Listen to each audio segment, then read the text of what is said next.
Assalamualaikum warahmatullahi wabarakatuh. Selamat datang para pejuang kesehatan dari seluruh Indonesia. Hari ini kita akan membongkar sebuah kisah nyata yang bikin merinding. Sebuah niat mulia untuk hidup sehat justru membawa bencana besar gagal ginjal. Saya Raka. Saya punya ayah dan ibu di rumah yang usianya sudah lebih dari 60 tahun. Mereka selalu saya dorong untuk hidup sehat, makan sayur, rajin minum air. Tapi apa jadinya? Kalau usaha sehat, mereka malah membuat tubuh pelan-pelan rusak dari dalam. Dan untuk menjawab kegelisahan saya ini, kita sudah kedatangan tamu luar biasa. Seorang tokoh yang sudah lebih dari 30 tahun mendedikasikan hidupnya untuk orang tua di seluruh Indonesia. Beliau adalah penulis buku sehat di usia emas dan juga pencetus program Alzheimer Nasional yang kini dijadikan rujukan banyak rumah sakit. Selamat datang, Dr. Siti Setiati. Waalaikumsalam warahmatullahi wabarakatuh. Mas Raka, senang sekali bisa hadir. Hari ini saya bawa pesan penting. Saya tidak ingin ada lagi orang tua Indonesia yang jatuh sakit hanya karena salah paham soal gaya hidup sehat. Dok, saya langsung to the point ya. Benarkah ada kasus ibu-ibu yang rajin makan sayur, minum jus hijau, tiap hari tidak pernah makan gorengan, tapi tiba-tiba ginjalnya rusak parah? Benar sekali, kasus itu nyata. Saya sendiri yang menangani. Nama beliau Ibu Fatimah, usia 66 tahun. Teladan di lingkungannya. Tidak ada darah tinggi, tidak ada diabetes, tapi datang ke klinik saya dengan keluhan badan lemas berkepanjangan. Lemas saja? Tidak nyeri, tidak demam? Tidak, itulah bahayanya. Kita kira sehat, tapi diam-diam fungsi ginjalnya sudah tinggal 28%, bayangkan, dari angka normal di atas 90 turun drastis. Padahal beliau tidak pernah konsumsi obat keras. Saya nggak habis pikir, Dok. Kalau pola hidupnya sudah sehat, di mana letak kesalahannya? Nah ini, saya ingin para penonton simak baik-baik. Salah satu kebiasaan Ibu Fatimah adalah minum jus bayam dan seledri tiap pagi, serta ngemil kacang mete atau almond tiap sore. Tanpa disadari beliau sedang membanjiri tubuhnya dengan zat bernama oksalat. Oksalat itu apa, Dok? Saya yakin banyak yang belum tahu. Oksalat adalah senyawa alami dalam makanan, terutama di sayur berdaun hijau tua dan kacang-kacangan. Bila dikonsumsi berlebihan dan tanpa cukup asupan kalsium oksalat, akan masuk ke ginjal dan membentuk kristal tajam seperti serpihan kaca. Pelan-pelan merusak jaringan ginjal. Seperti diserang dari dalam, tanpa terasa. Tepat ini bukan batu ginjal biasa, ini nefrokalsinosis, rusaknya jaringan dalam ginjal. Tidak nyeri, tidak berdarah, tidak demam, tapi terus menggerogoti fungsi penyaringan ginjal, hingga akhirnya hancur. Astagfirullah. Dan semua itu karena niat sehat yang dilakukan secara berlebihan. Iya, bayam, kacang mete, seledri, semua itu bagus kalau dimakan dalam jumlah wajar dan seimbang. Tapi kalau tiap hari dalam jumlah besar, tanpa tahu cara menetralkannya, bisa jadi bencana diam-diam. Jeda sebentar, kamu lagi nonton dari mana nih? Makassar, Cilacap, Pekanbaru? Atau mungkin dari desa kecil di Sumatera Barat? Tulis komentar dengan usia kamu ya. Aku benar-benar pengen kenal kamu lebih dekat, semua komentar bakal aku baca dan aku usahakan balas satu persatu. Oke, lanjut ya, Dok. Jadi penyebab kerusakan ginjal Ibu Fatimah ini, jus hijau dan kacang-kacangan tinggi oksalat. Ya, dan lebih parah lagi beliau berhenti total konsumsi susu dan produk hewani sejak mengikuti pola makan vegan 2 tahun terakhir. Tanpa susu, tanpa ikan teri, tanpa keju. Artinya tubuhnya kekurangan kalsium. Padahal saya pikir tempe saja sudah cukup. Banyak yang berpikir begitu, Mas Raka. Tapi kandungan kalsium tempe jauh lebih rendah dibanding susu ikan teri atau tahu. Kalsium ini penting karena dia bertugas seperti satpam di usus mengikat oksalat agar tidak masuk darah. Jadi kalau tidak ada satpam itu, oksalat bebas masuk dan menyerang ginjal. Betul. Itulah yang terjadi pada Ibu Fatimah. Niat sehatnya tanpa panduan ahli gizi justru membuka pintu bagi kerusakan dalam tubuh. Banyak orang tua Indonesia yang masih menghindari susu karena takut kolesterol, tapi lupa risiko yang lebih besar. Aduh dok, saya merasa bersalah. Kadang saya juga suruh ibu saya makan bayam tiap hari, minum teh hitam tiap sore. Nah, kita harus hati-hati. Semua makanan sehat harus dikonsumsi dengan variasi dan keseimbangan. Jangan fanatik pada satu jenis makanan saja. Dan ingat, air putih dan gerak ringan itu fondasi utama. Wah, ini baru pembukaan tapi sudah bikin jantung deg-degan dok. Saya yakin banyak penonton yang langsung mikir ulang soal menu hariannya. Tapi, bagaimana cara kita tahu kalau sudah kelebihan oksalat? Ada gejalanya. Itu yang berbahaya, Mas. Tidak ada gejala mencolok. Hanya lemas, cepat lelah, sering dianggap biasa. Tapi kalau dibiarkan ginjal, bisa rusak permanen. Maka dari itu, kita harus kenali makanan tinggi oksalat dan cara menetralkannya. Dan itu akan kita bahas di bagian selanjutnya ya dok. Tentu. Saya akan jelaskan makanan mana yang tinggi oksalat apa, alternatifnya yang lebih aman, dan bagaimana cara konsumsi yang seimbang bagi lansia. Baik, kita lanjut lagi ya Bapak Ibu. Dokter Siti tadi Ibu sebutkan soal makanan tinggi oksalat. Bisa disebutkan lebih jelas mana saja makanan yang sebaiknya diwaspadai oleh orang tua? Tentu.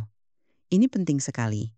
Di antara makanan tinggi oksalat yang sering dikonsumsi orang Indonesia adalah bayam daun, singkong, kangkung ubi, jalar kacang, mete kacang almond, teh hitam, pekat, dan juga coklat. Wah, banyak yang justru dianggap makanan sehat ya dok. Betul, Mas Raka. Itu yang saya sebut sebagai perangkap sehat. Kita kira aman, tapi kalau dikonsumsi setiap hari, tanpa variasi, dan tanpa pengetahuan, bisa jadi bumerang. Kalau begitu, kita harus buang semua makanan itu dari dapur. Tidak harus begitu. Yang penting adalah keseimbangan dan cara konsumsi. Misalnya bayam tetap boleh dimakan, tapi tidak setiap hari. Dan saat makan bayam, pastikan tubuh kita cukup kalsium. Jadi kuncinya variasi dan ada satpam kalsium di usus? Tepat sekali. Makanan seperti tahu, tempe ikan teri, susu kambing, dan yogurt adalah sumber kalsium yang sangat baik. Murah, mudah didapat, dan bisa membantu mencegah oksalat masuk ke darah. Dok, saya ingin mengulang untuk penonton ya. Jadi misalnya pagi makan bayam, siangnya sebaiknya makan apa? Bagus sekali pertanyaannya. Kalau pagi makan bayam, siang sebaiknya konsumsi makanan tinggi kalsium seperti tahu, goreng sup ikan teri, atau minum segelas susu kecil. Dan jangan lupa banyak minum air putih. Ngomong-ngomong soal air putih dok, Ibu Fatimah tadi katanya jarang minum air ya? Iya, hanya 3 hingga 4 gelas sehari. Dan itu sangat berbahaya. Tanpa cukup air, urin jadi pekat. Oksalat akan lebih mudah mengendap dan melukai ginjal. Apalagi pada lansia rasa hausnya sudah menurun. Berarti, meski tidak merasa haus, tetap harus minum. Betul, idealnya minimal 8 gelas sehari. Bisa dibagi 2 gelas pagi, 2 siang, 2 sore, 2 malam. Jangan tunggu haus. Jadikan minum air putih sebagai rutinitas, bukan sekadar reaksi. Tiba-tiba saya kepikiran, apakah air kelapa bisa membantu dok? Pertanyaan bagus. Banyak yang pikir air kelapa hanya menyegarkan. Padahal air kelapa juga membantu menurunkan tekanan darah dan bisa bantu rehidrasi dengan cepat. Tapi tetap air putih adalah yang utama. Dok, kalau orang tua di rumah saya suka ngemil kacang tanah atau kacang mete, boleh nggak? Boleh, tapi maksimal 1 genggam kecil per hari dan tidak setiap hari. Dan sebaiknya diselingi dengan sumber kalsium. Jangan ngemil sambil minum teh pekat karena teh juga mengandung oksalat. Lo teh juga? Saya pikir teh itu menyehatkan. Teh memang menyehatkan dalam jumlah wajar. Tapi teh hitam pekat, apalagi diminum setiap hari, bisa meningkatkan oksalat dalam tubuh. Teh hijau lebih rendah oksalat, tapi tetap jangan berlebihan. Jadi kalau ibu saya minum teh sore hari, baiknya temani dengan Camilan kaya kalsium seperti kue dari tepung kedelai, tahu goreng atau segelas susu rendah lemak, atau ganti tehnya dengan air jahe hangat lebih aman dan menghangatkan tubuh. Oke, saya mulai paham. Tapi dok, kenapa banyak orang tua seperti Ibu Fatimah yang berhenti minum susu? Karena kolesterol? Betul, itu kesalahpahaman umum. Susu bukan musuh lansia. Susu rendah lemak, atau susu kambing bisa sangat bermanfaat. Yang penting, bukan jenis manis atau susu kental manis ya. Wah, itu sering banget saya lihat, Dok. Orang tua pikir susu kental manis itu susu sehat. Padahal itu lebih ke arah gula cair. Sangat tinggi gula rendah kalsium. Jadi kita harus edukasi pelan-pelan. Jangan biarkan orang tua kita tertipu label dan iklan. Jadi kesimpulannya kunci cegah kerusakan ginjal diam-diam ini ada di 3 hal ya, Dok. Ya, Mas Raka. 3 hal ini harus dicatat: 1, asupan makanan seimbang dan bervariasi, hindari fanatik pada satu jenis. 2, cukup minum air putih minimal 8 gelas per hari. 3, penuhi kebutuhan kalsium dari tempe, tahu, ikan teri, susu kambing. Dan tentu saja, tetap bergerak ya. Ya, itu akan kita bahas di bagian berikutnya. Jangan anggap remeh kekuatan gerakan kecil. Duduk terlalu lama bisa membuat ginjal makin berat bekerja. Kita lanjut lagi ya Bapak Ibu. Tadi Dr. Siti bilang bahwa kurang gerak bisa memperparah kondisi ginjal. Bisa dijelaskan lebih detail, Dok? Tentu, tubuh kita diciptakan untuk bergerak. Saat kita duduk terlalu lama, apalagi pada usia lanjut, sirkulasi darah jadi lambat, metabolisme menurun, dan organ-organ seperti ginjal harus bekerja ekstra keras. Waduh, jadi kalau orang tua cuma duduk nonton sinetron seharian itu bahaya ya? Bahaya sekali. Duduk terus-menerus selama berjam-jam bisa membuat tubuh kehilangan kepekaan terhadap sinyal haus, menurunkan aliran darah ke ginjal, dan meningkatkan risiko pembentukan kristal oksalat. Tapi tidak semua orang tua kuat olahraga berat, Dok. Betul. Karena itu saya tidak minta mereka lari atau senam aerobik. Yang saya minta adalah gerakan ringan tapi rutin. Contohnya, jalan kaki keliling halaman rumah selama 15 menit pagi dan sore. Atau mungkin sapu halaman, siram tanaman. Luar biasa, aktivitas ringan seperti itu sangat membantu. Bahkan, berdiri dari duduk tiap 30 menit saja sudah bisa menjaga sirkulasi lebih baik. Jangan tunggu sakit baru mau bergerak. Saya jadi ingat, Dok. Ibu saya suka bilang, saya kan udah tua, istirahat aja. Itu justru salah ya. Iya, istirahat itu penting, tapi kalau berlebihan tanpa gerak justru mempercepat penurunan fungsi organ. Saya sering bilang ke pasien, kalau tidak dipakai tubuh akan lupa caranya bekerja. Keren itu. Saya catat ya. Kalau tidak dipakai tubuh, akan lupa caranya bekerja. Wah, ini jadi pegangan saya untuk ingatkan keluarga. Tolong sampaikan juga, Mas Raka, bahwa gerakan ringan tidak hanya untuk fisik tapi juga untuk mental. Orang tua yang rutin jalan kaki atau menyapu halaman lebih bahagia dan jarang pikun. Dok, tadi kita bahas soal Ibu Fatimah. Setelah ditemukan penyebab kerusakan ginjalnya, apa langkah pemulihannya? Langkah pertama tentu saja, stop semua makanan tinggi oksalat. Tidak ada lagi jus bayam tiap hari, tidak ada lagi ngemil kacang mete berlebihan. Kami atur semua asupan dengan ketat. Langkah kedua, Kami tambah asupan kalsium secara alami. Setiap pagi beliau minum segelas kecil, susu kambing, makan tahu kukus dan lauk ikan teri. Kita sesuaikan dengan kearifan lokal. Tidak harus mahal. jadi tidak perlu beli suplemen mahal. Tidak perlu. Kalau pola makan sudah seimbang makanan lokal, kita sangat cukup. Tempe tahu, ikan teri, air kelapa, semuanya bisa jadi sahabat ginjal. Langkah ketiga, Kami buat jadwal minum air putih pagi, siang, sore, malam. Tidak menunggu haus. Botol air selalu ada di dekat beliau. Dan beliau belajar mencatat berapa banyak air yang diminum per hari. wah, jadi seperti program pribadi ya, Dok. Betul. Dan terakhir kami wajibkan beliau jalan kaki keliling halaman selama 15 menit 2 kali sehari. Awalnya berat, tapi setelah 2 minggu tubuhnya mulai terasa lebih ringan. Dan hasilnya, Luar biasa. 2 bulan kemudian, fungsi ginjalnya naik dari 28% ke 45%. Wajahnya lebih cerah, tidak cepat lelah, dan senyumnya kembali muncul. subhanallah. Dari kondisi kritis bisa membaik seperti itu, hanya karena mengubah kebiasaan. Iya, asalkan perubahan dilakukan dengan disiplin dan ilmu yang benar. Jangan asal ikut tren diet, jangan percaya informasi dari grup WhatsApp tanpa konsultasi ahli. Dok, boleh saya simpulkan sebentar? Silakan. Jadi, 1. Hindari konsumsi berlebihan makanan tinggi oksalat. 2. Cukupkan kalsium dari makanan lokal seperti tahu, tempe, ikan teri. 3. Minum air putih teratur, jangan tunggu haus. 4. Bergerak ringan setiap hari minimal 15 menit. Dan yang kelima, pahami tubuhmu. Jangan ikut-ikutan. Dengarkan sinyal tubuh dan jangan takut makan makanan bergizi dengan seimbang. Luar biasa. Saya rasa banyak penonton yang hari ini mendapat pencerahan. Tapi dok, bagaimana kalau sudah terlanjur, terbiasa minum jus bayam setiap hari masih bisa diselamatkan? Bisa, tapi harus mulai dari sekarang. Kurangi frekuensi, campur dengan sayur lain seperti daun kelor atau sawi putih. Dan pastikan tubuh cukup kalsium. Jangan tunggu sampai ginjal teriak minta tolong. Dok, saya jadi kepikiran satu hal.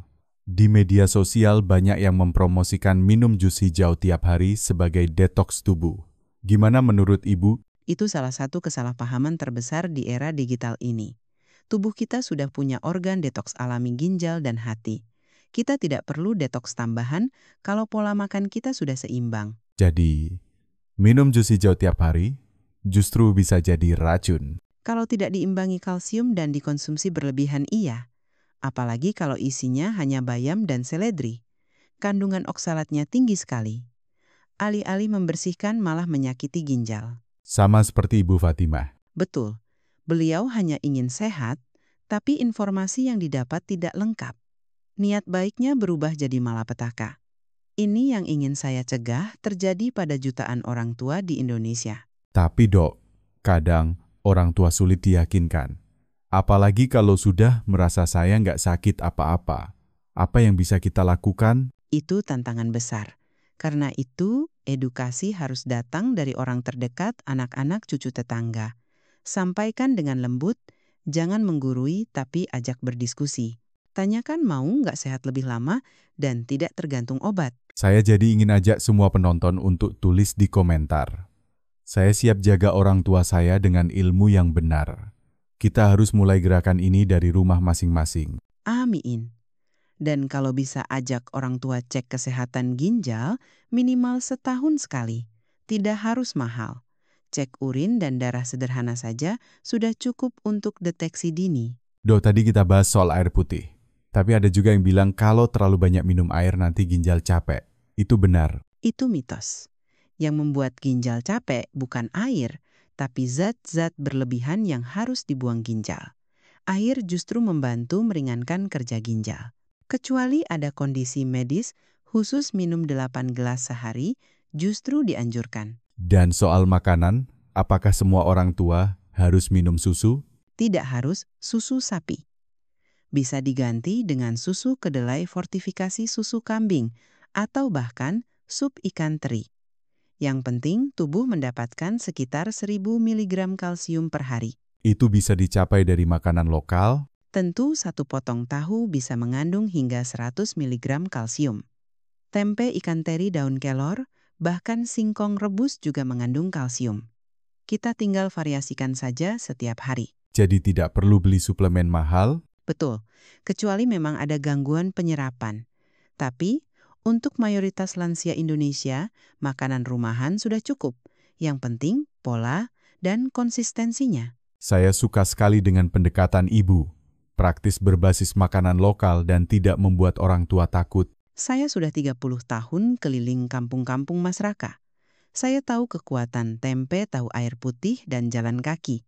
Tidak perlu ribet untuk jadi sehat asal kita tahu caranya. Dok, tadi Ibu sempat sebut daun kelor.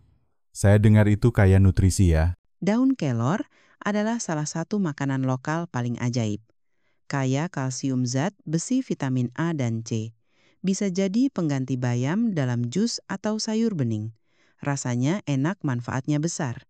Bisa juga ya, kita ubah jus bayam jadi jus kelor, campur timun. Itu ide bagus, campur dengan air kelapa sedikit, jeruk nipis jadi minuman yang menyegarkan dan aman untuk ginjal. Jadi kesimpulannya, pola makan sehat itu bukan soal ikut tren, tapi soal keseimbangan variasi dan ilmu yang benar. Tepat.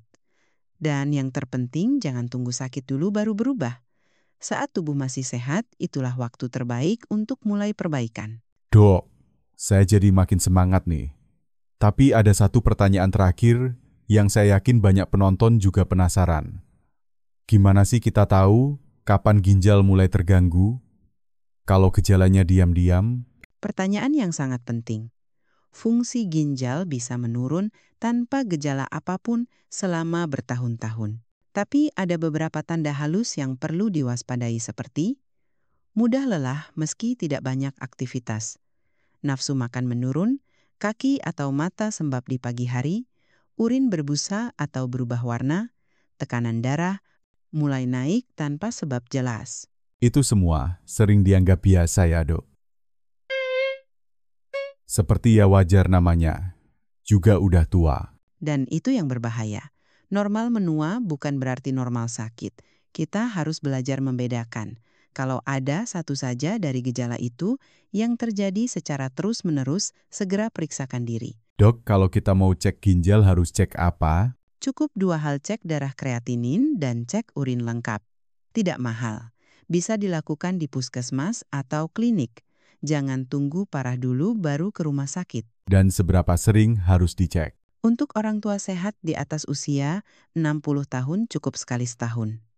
Tapi kalau punya riwayat tekanan darah tinggi, diabetes atau konsumsi obat jangka panjang, sebaiknya 2 kali setahun. Dok, tadi kita sempat bahas soal mitos seputar susu.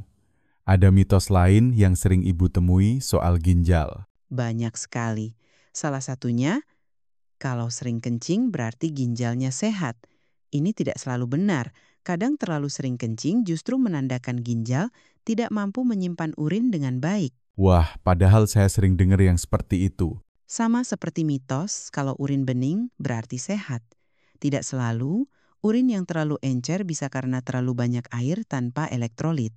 Semua harus dilihat dalam konteks menyeluruh. Dok, kalau orang tua kita sudah biasa hidup sehat tapi tidak lengkap ilmunya seperti Ibu Fatimah, apa yang bisa kita lakukan pertama kali? Langkah pertama, ajak bicara. Ceritakan kisah nyata seperti Ibu Fatimah. Tunjukkan bahwa niat sehat itu bagus tapi harus didampingi ilmu yang benar. Jangan menyalahkan tapi ajak berpikir. Misalnya dengan bertanya Ibu, kira-kira kita bisa tambah lauk ikan teri hari ini ya? Atau mau minum air kelapa bareng sore ini? Persis bahasa yang hangat dan mengajak lebih diterima. Jangan larang keras atau bilang itu salah. Gantilah dengan kalimat seperti gimana kalau kita coba ini bareng-bareng. Dok, saya juga ingin bertanya soal lansia yang tinggal sendiri. Kadang mereka malas makan, malas minum karena tidak ada yang temani. Itu benar. Kesepian adalah musuh besar kesehatan lansia. Karena itu peran keluarga sangat penting. Kalau tidak bisa menemani setiap hari, buatlah jadwal telepon rutin. Kirim pesan kirim, camilan sehat, kirim air kelapa. Saya suka itu, Dok. Kirim air kelapa dan tempe ke orang tua. Sederhana tapi penuh perhatian. Ya, dan jangan lupa ajak mereka untuk tetap aktif. Walaupun tinggal sendiri, mereka bisa menyapu halaman, menanam sayur, atau sekadar jalan keliling rumah sambil mendengarkan ceramah dari radio masjid. Dok, ini sudah menjelang akhir sesi. Boleh saya minta Ibu beri satu pesan penutup yang kuat sebagai penegasan dari seluruh obrolan kita hari ini? Tentu Mas Raka. Untuk seluruh orang tua di Indonesia dan anak-anak yang peduli pada orang tuanya, niat sehat harus disertai ilmu yang benar. Fanatisme pada satu makanan bisa membunuh diam-diam. Air putih tempe tahu, ikan teri gerakan ringan dan cinta dari keluarga itu cukup untuk menjaga ginjalmu tetap hidup. Jangan tunggu sakit.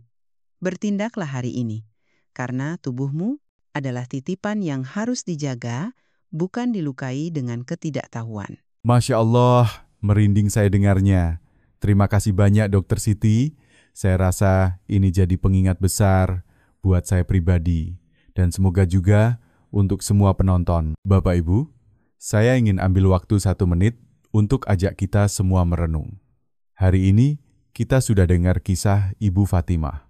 Seorang pejuang hidup sehat, tapi satu langkah kecil yang dilakukan tanpa ilmu justru membuat ginjalnya hancur pelan-pelan. Jutaan orang tua Indonesia punya niat yang sama, ingin sehat, ingin kuat, tidak ingin jadi beban anak. Tapi niat saja tidak cukup. Kalau informasi yang kita pegang keliru, Mas Raka, saya ingin ajak semua yang menonton. Mari kita buka lemari dapur kita. Lihat apakah ada kebiasaan yang selama ini kita anggap sehat, tapi dilakukan berlebihan. Apakah kita minum teh pekat setiap hari? Apakah kita makan bayam 7 kali seminggu?